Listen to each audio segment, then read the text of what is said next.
Hello, everyone. Welcome back once more. Here I am to talk about the last part of this discussion, which is how I apply the principles of global education in my classes here in Saudi Arabia. Once again, I'm glad to be the part of this project and part of this panel with Ms. Sharihan, with Glenda Glado, with Dr. Naziha, and with Mauricio. So let's go into the details. And I would like to share my work, what I do with my students, and their reactions, their responses, their engagement, and finally their assessment. So here we are. So I would like to share some of my screens as usual. So here we go, here we go. And here we go. So how do I apply global education principles in Saudi Arabia? So by this time, you might have had a good idea of Saudi culture, Saudi society, and how uh, education goes on, the process of learning, the process of sharing ideas goes on within the classroom.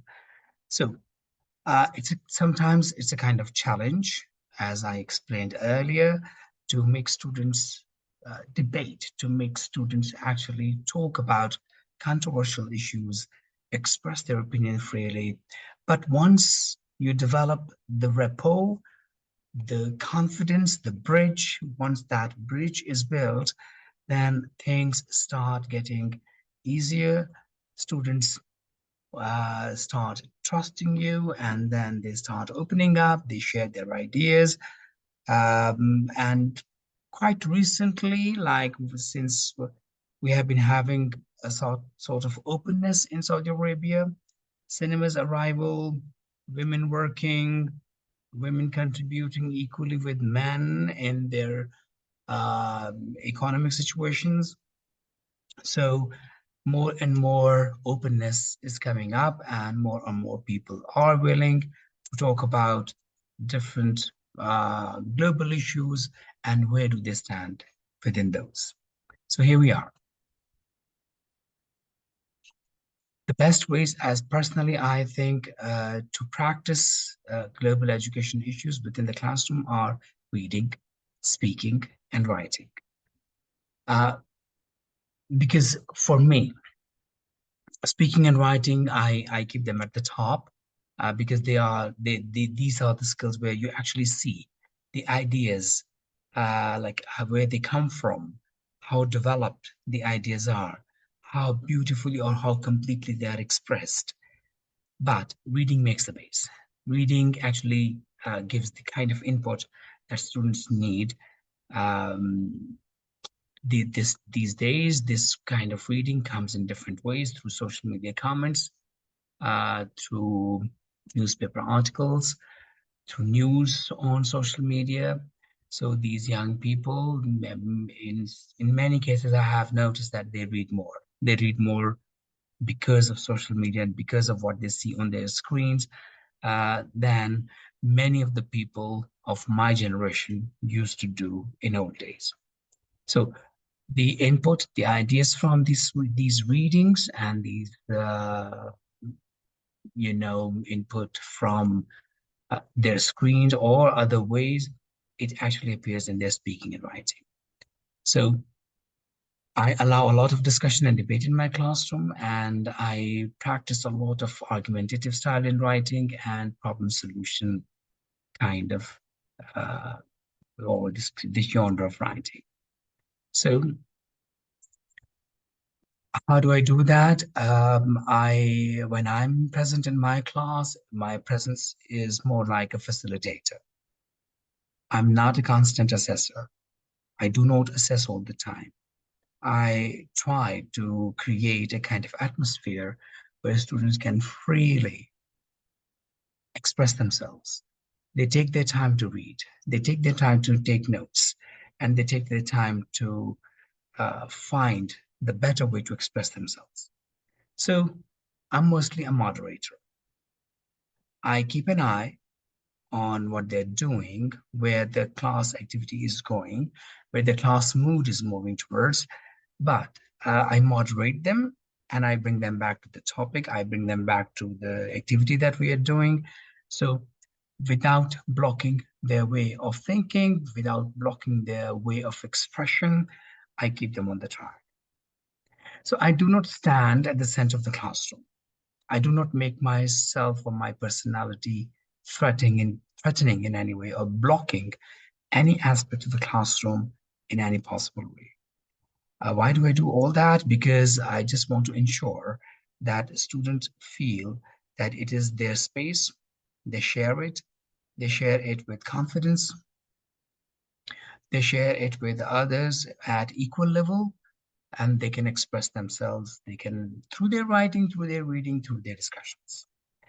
So next one, I mostly put forward questions and record responses on the screen while I type, and I project it on the screen, or I write it on the whiteboard without approving or disapproving any of them. I just note them down with the names of the students so the students can see who is saying what and they can refer to them. So when I do that, what do they do? They correct me. They say that, oh, one word is missing. I also said that. So can you please add that? Or, no, I didn't say it like that. Can you put it like this way? Or the other way around? So, uh, and I do that. And I do that without telling them that, okay, this is right or wrong. So in this way, they see their own name on the whiteboard. They see their ideas appearing on, like in front of them. Everybody can read them, and the other people, they start thinking. The other students who have not taken part so far in the discussion, they start thinking, and then they try to move to the next point. They try to respond with the next idea. So in this way, I ensure a lot of output. So once this mood is set in, once this mood is like generated in the classroom, a kind of environment is prepared where students are free to write, free to express themselves in speech and in writing. So uh, for reading, for the next stage after discussion comes, like the next stage is the reading. So for the reading, my choice of materials is mostly of current affairs. For that, I go to opinionated articles, mostly New York Times, Guardian, um, like there are some other sources that I usually use. But I also look at the, how is this group of student is like, their constitution. They are like, for example, which level they are at, what are their interests. For example, if the students are like they're coming up with a lot of hesitation, with a lot of language problems, with a lot of some kind of fossilized problems in their learning of the second language or expression of second language, then I go for something that is like easier to absorb with the simplified vocabulary. And there I like to adapt materials. I like to mix and match. I take something from here, something from there.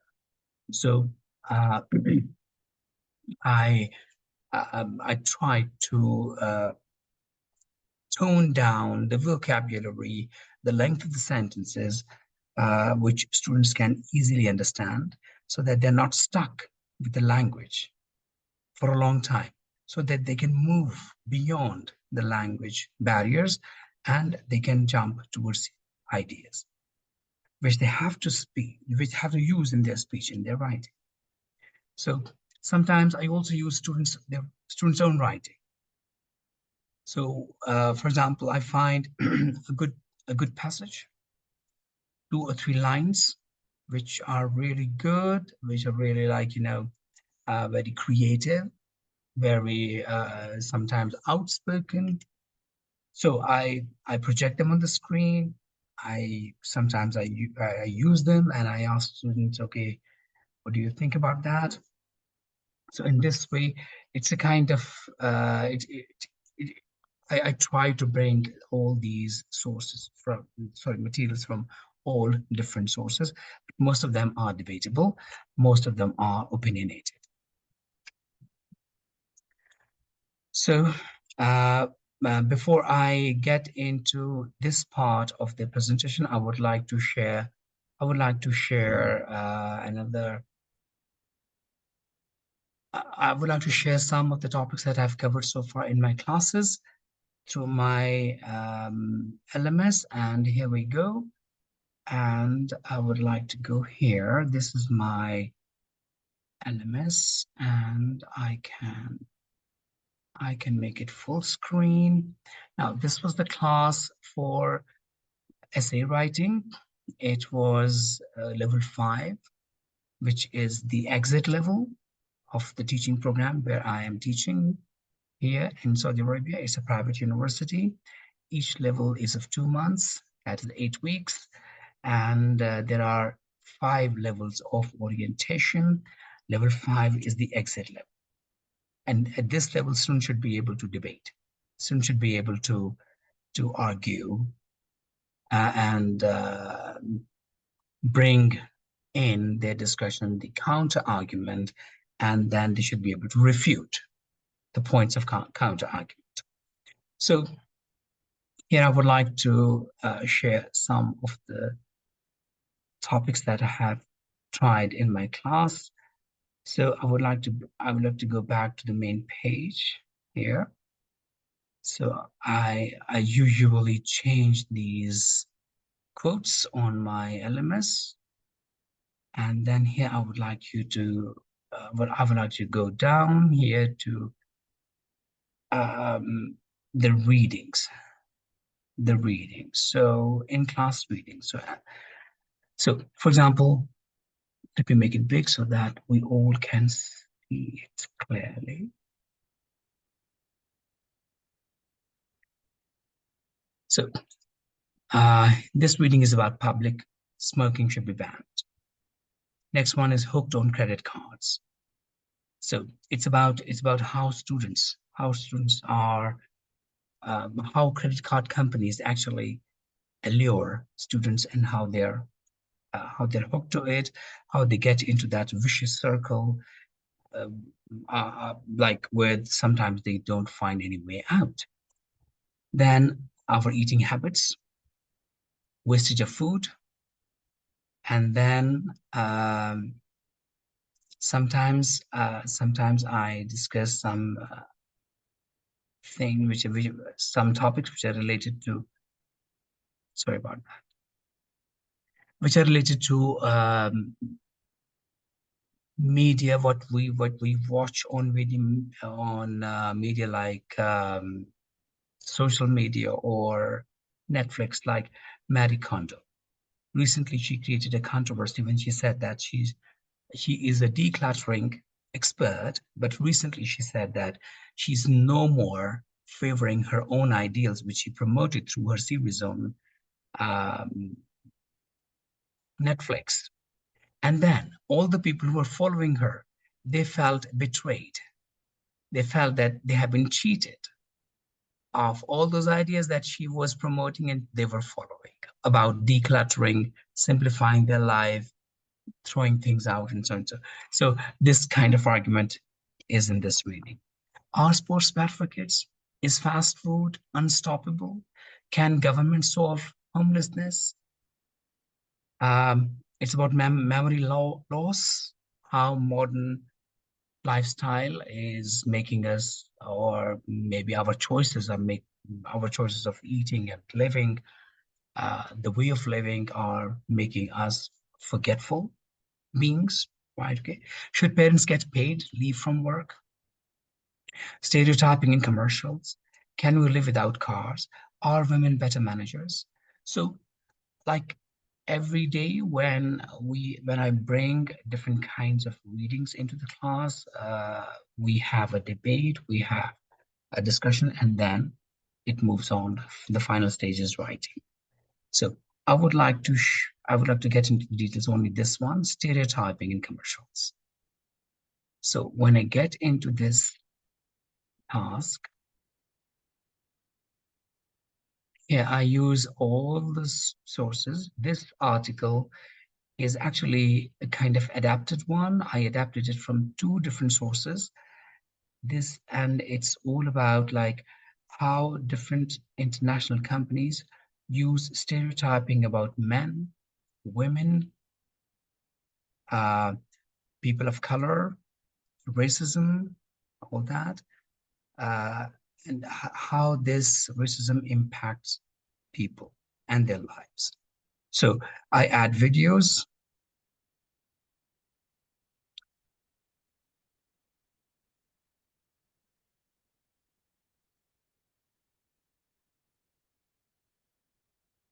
So students get a complete, a kind of holistic experience through videos, through reading, through text, everything. And when I move down here, it talks about some other controversies which appeared in advertisement about racism and how people reacted on Twitter. So I added the images of people's tweets. Then another commercial where Pepsi stereotyped a kind of an image of a white woman who was trying to belittle uh, Black Lives Matters protests. And then these discussions, these counterpoints, refutations, and all that. And then I asked students to write the conclusion for this essay. So this is just one example. This is just one example how I use different articles and how it generates a lot of discussion in the class. So now I would like to take you back to my slides and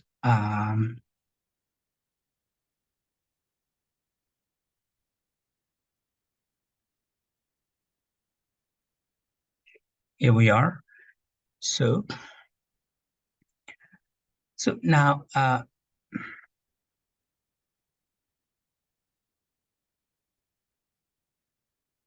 what is the result of all that? The result is that the student engagement is increased. They feel engaged. They talk. They discuss. So it is this result of student engagement actually comes after, like when a lot of questioning is allowed, when their ideas are shared on the screen, on the whiteboard, when they have been given a kind of like a material which involves everything, images, videos, text, references from social media, references from mainstream media. So they feel connected. They feel that something is coming to them, not just out of a textbook. It is something real. It is something, a lived experience. So they find a kind of relevance. So and then when they find that it is something that they have seen, it is something that they have themselves experienced in one way or the other.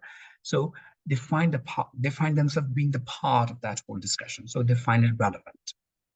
So their motivation level goes towards the research. They feel motivated towards finding similar things, finding similar articles. So when they write, for example, when they write the group core project as an essay, they know where to go. They know where to find these articles. They know the sources, and then the questions that they ask are relevant.